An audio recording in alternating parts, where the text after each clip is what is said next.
Kalau kalau kita bicara tentang Palestina kan pasti hal yang tergambar itu hal yang mengerikan. Ada nggak teman-teman atau saudara kita yang terkena walaupun kita berbuat baik belum tentu juga orang melihat kita baik juga. Itu pasti lah. Ada nggak cerita-cerita yang bisa abang ceritakan bagikan? Dan parah lagi kita tuh disebut sebagai teroris juga. ACT sampai itu bang? Ya. Kata motivasi atau apa ini bang? Ya. Kalimat jadi ini terinspirasi dari kondisi pandemi. Kalimat yang kira-kira bakalan ini kalimat paling ditutih dari ACT untuk para penonton. Oke, siap.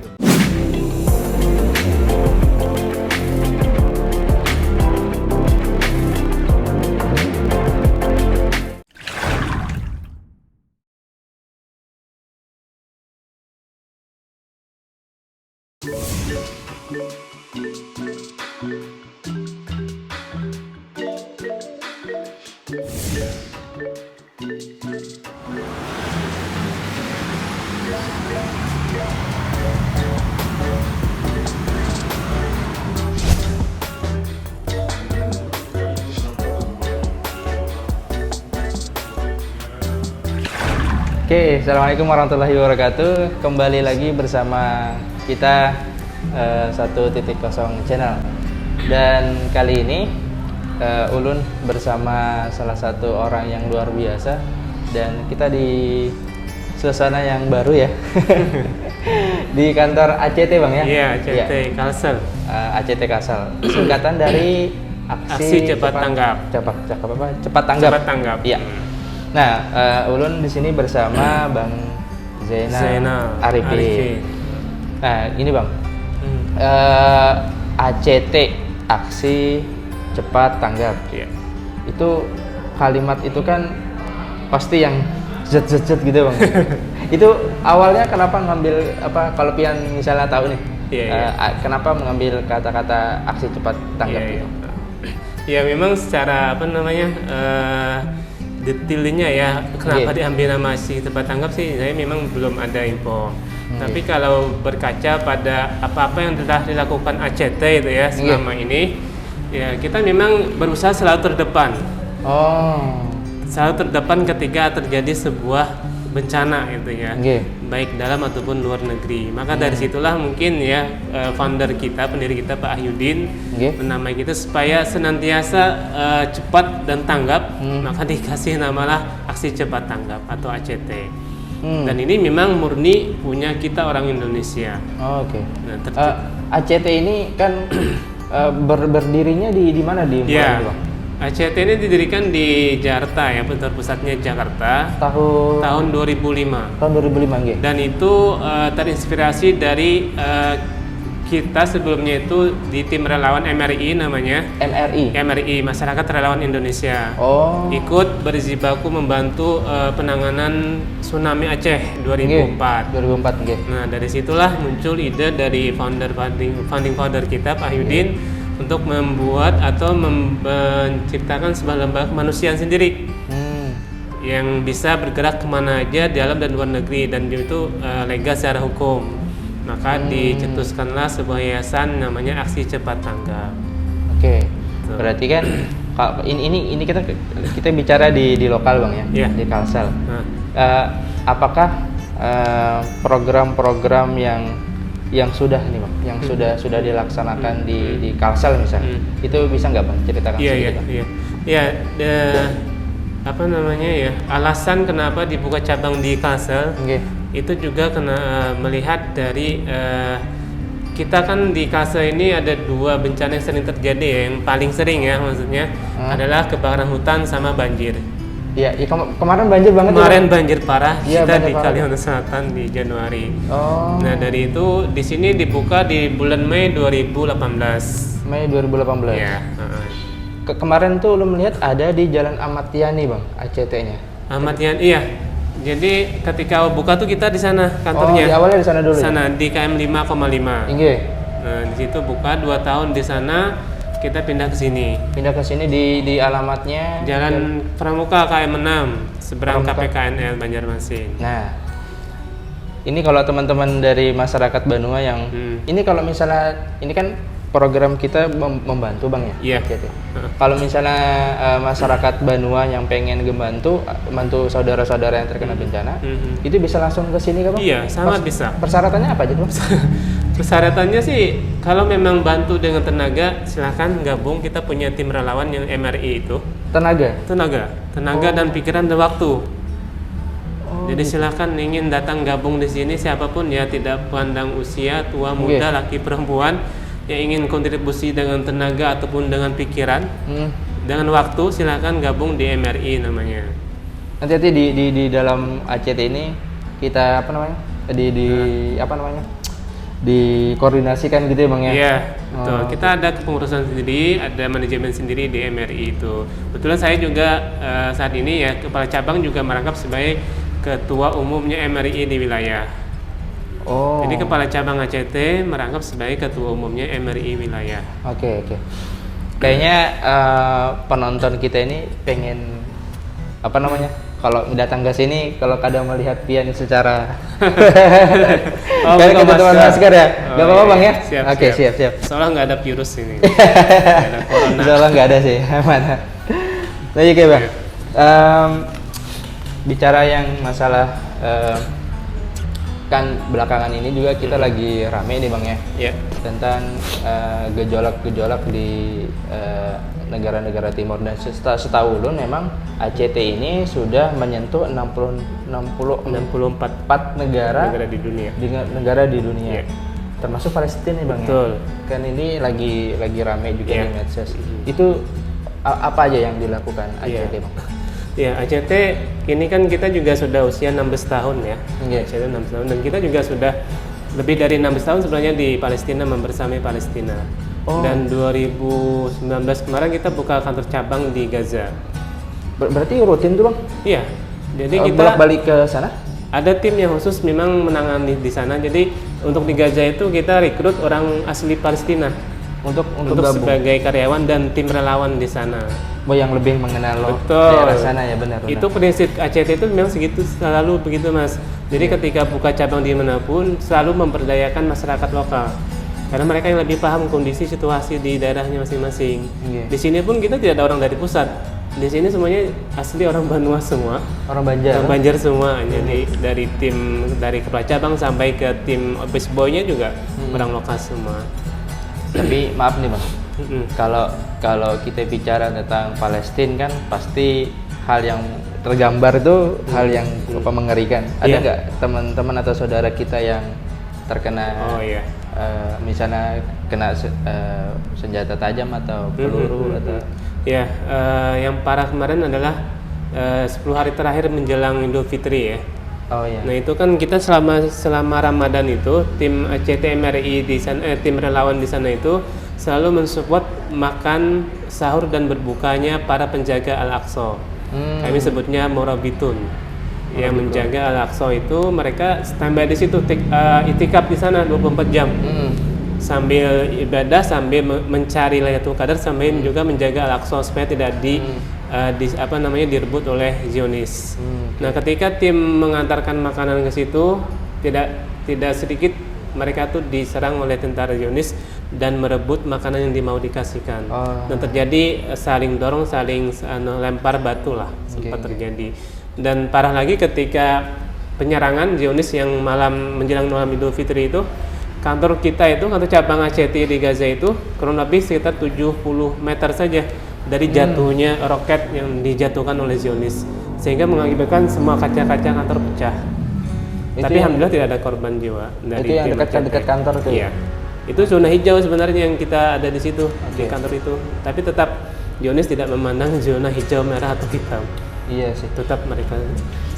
Itu memang bicara di jalur Gaza memang sangat berbahaya Bang ya. Iya. Dengan segala kondisi dan politiknya. Kalau kita di Banua sendiri Bang, kan walaupun kita berbuat baik, belum tentu orang melihat kita baik juga. Itu pasti lah. Ada nggak cerita-cerita yang bisa Abang ceritakan bagikan? Setiap kebaikan pasti ada yang tidak suka ya, ada pro dan kontra, itu pasti. Jangan jauh-jauh ke Palestina, kita berbuat baik di sini pun juga pasti ada yang tidak setuju gitu ya. Kita sering mendapatkan omongan gitu ya, atau nyinyiran lah ya. Ngapain katanya jauh-jauh bantu orang lain gitu ya, tetangga sendiri juga banyak yang perlu dibantu. Ngapain katanya susah payah menggalang dana, toh mereka juga tidak tahu kita di sini seperti apa, itu juga sering. Dan parah lagi kita tuh disebut sebagai teroris juga. ACT ACT dianggap membiayai teroris di sana. Karena kan ACT tidak hanya di Palestina, kita juga di Suriah, di Yaman. Di Uighur juga ada, benua Afrika ya. Somalia ada, di Afrika juga ada. Jadi dimanapun terjadi bencana kemanusiaan, yang baik itu karena faktor alam atau karena terjadi kemanusiaan, ACT insya Allah selalu ada di sana. Dan ACT ini juga sebuah organisasi yang ulun dengar informasinya. Pada saat kejadian bencana ACT ada, pada saat pemulihannya pun. Iya betul. ACT ada. Jadi kita tuh selalu menerapkan 3 fase mas. Kita menangani sebuah bencana, baik bencana alam ataupun bencana kemanusiaan. Pertama adalah bencana emergensi. Seperti kemarin banjir di sini yang Januari itu, pertengahan Januari. Itu parah banget sih. Iya. Itu kami dari hari pertama di sini sudah buka posko. Jadi 24 jam. Kita totalitas menerima layanan aduan itu sampai ada yang nelfon sampai jam 12 malam, jam 2 malam minta dijemput, minta dievakuasi Pak, atau minta diantarin makanan. Di sini kantor ini penuh sampai lantai 3 dengan pengungsi. Oh, di tempat pengungsian. Pengungsian juga karena kita bingung mau taruh di mana. Ketika ada yang minta dijemput malam-malam misalnya, jam 12 malam di belakang sini ataupun di daerah Sungai Lulut situ, ya kita nggak ada tempat nampung, ya sementara kita tampung di sini. Itu di masa emergensi ya, pertama adalah penyelamatan jiwa, yang kedua adalah mensupport makanan siap sajinya dulu.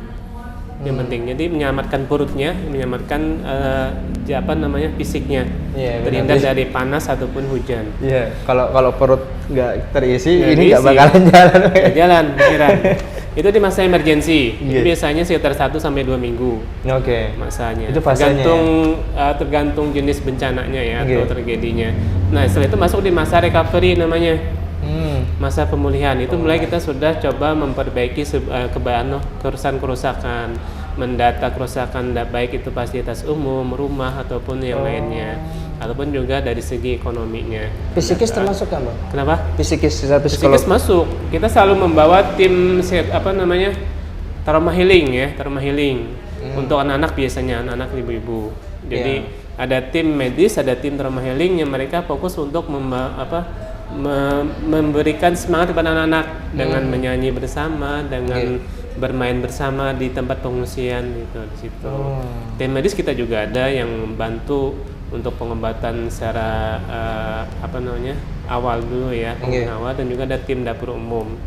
Tim dapur umum ini selalu buka 24 jam. Baik. Nah, di masa recovery itu biasa itu pendataan dulu, kemudian perbaikan fasilitas umum yang rusak. Nah, baru di masa yang ketiga adalah masa rekonstruksi namanya. Ini lebih panjang waktunya dan lebih banyak biayanya biasanya. Karena ini menyangkut biasanya masalah ekonomi, masalah penghasilan mereka. Yang mereka kehilangan mata pencarian, kita coba bangkitkan dengan modal usaha. Dengan program dalam jangka waktu yang panjang gitu ya Bang? Panjang pasti. Sampai saat ini kita masih bersama di Palu. Oh yang gempa bumi kemarin. Gempa bumi dan tsunami likuifaksi ya di Palu itu masih kita bersama membantu memulihkan ekonomi, baik itu pertaniannya ataupun peternakannya ataupun yang lainnya yang bisa kita bantu. Dan ini biasanya antara 2-5 tahun prosesnya.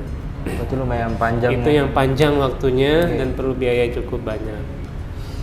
Kalau bisa ulun betapkan lagi nih Bang, bertanya lagi mengenai setiap organisasi itu pasti kan ulun ada baca-baca sedikit tentang ACT. Ternyata di ACT itu ada pemasok dana, yaitu donatur. Iya betul. Itu kayak siapa tahu nanti yang penonton ini supaya lebih jelas aja lagi Bang.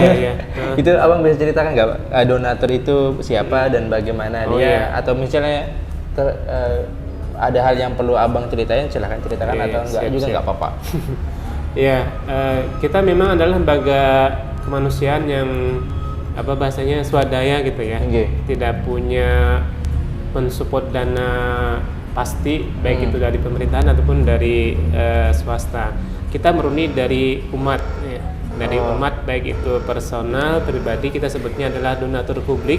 Yang mereka nitipkan donasinya baik dalam bentuk infak, sedekah ataupun wakafnya. Pun donatur kemitraan. Kemitraan ini dari pemerintahan biasanya ataupun dari corporate perusahaan.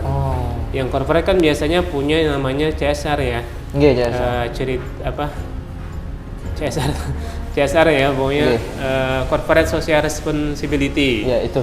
Ya, dan itu mereka biasanya diwajibkan mencari mitra untuk pendistribusian ataupun implementasinya. Makanya mereka biasanya kita tawarkan program pemberdayaan kah, atau program karitatif misalnya, program perbaikan misalnya, mereka akan berarti ACT ini secara program itu bisa merasuk ke semua segmen. Semua elemen masyarakat. Ini sih yang paling oke sih. Ya, karena jadi tidak mandang siapapun gitu. Iya. Karena kalau perlu perlu kerjasama oleh siapapun juga nggak bakalan ada halangan. Betul. Jadi tidak memandang agama, suku, ras, siapapun yang ingin jadi donatur silakan. Karena untuk kemanusiaan. Manusia tidak boleh terbatas dengan agama ataupun suku. Kalau kata Gus Dur mah, siapapun yang menolong kita tidak akan bertanya agamanya. Ini apa Bang? Moto atau kata-kata motivasi atau apa ini Bang? Kalimat jadi ini terinspirasi dari kondisi pandemi COVID. Jadi ini adalah kurban kita yang kedua selama pandemi, ya kan?